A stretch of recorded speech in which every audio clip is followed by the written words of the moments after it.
have 60 seconds in a minute, 60 minutes in an hour.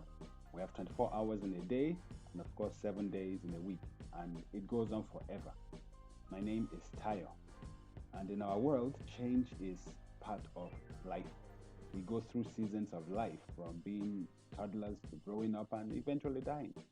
And so change is a big thing. And in organizations, change is, at least in the ideal organization, change should be something that is consistent and regular. And change should be part of our nature. But some will argue that humans are creatures of habit.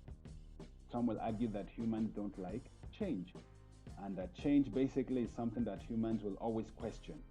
And the common saying is always there: if it's not broken, why fix it? And this tries to identify the fact that people are not always comfortable with change. But others will argue that humans by nature, because of our nature, we grow from young to old, our lives are basically cataloged like change, that change is common.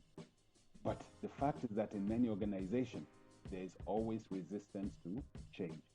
And that resistance can come in the shape of implicit or explicit resistance. It can be overt or covert. It can be resistance that is passive or active. But the fact is that there's always resistance to change in organizations. Every time we try to adopt a new strategy, a new way of doing things, there will be those who resist.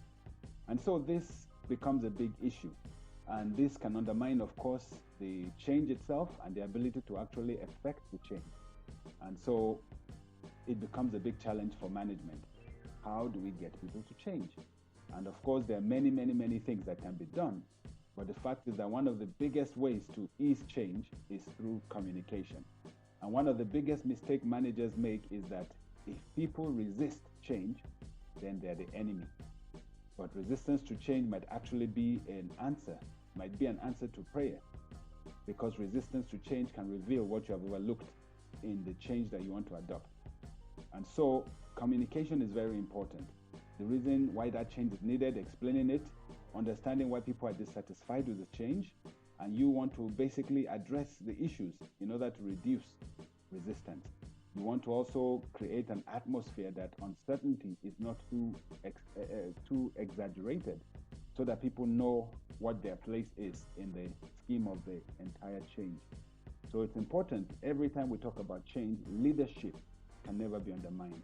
And leadership has to provide the inspiration, the vision that drives the change, so that people know that they are heading towards the right direction and that their place in the organization might not always be guaranteed, but at least it's certain, at least to that point in time. The leader has to communicate the energy, the excitement that should inspire people to come on board.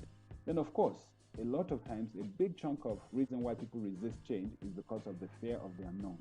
And that can come in form of them not being acquainted with the new system, the new approach.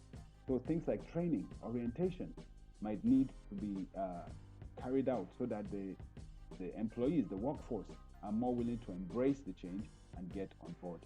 And that, of course, in most cases, will lead to less resistance. Ultimately, an organization, in order to encourage, embrace the culture of change, has to empower the employees. They have to empower the employees to understand that change is part of the culture's or the organization's DNA, and that the organization is an organization that will continue to evolve in order to adapt, in order to respond, and in order to even be proactive concerning conditions in the environment. And by making this part of your DNA, it becomes part of your culture, your identity. It's harder for people to resist change. And when they resist change, they're willing to open up so that you are willing to understand why are they resisting and what are the issues. And these issues might be valid issues that might require you to address it in order to solve the problem.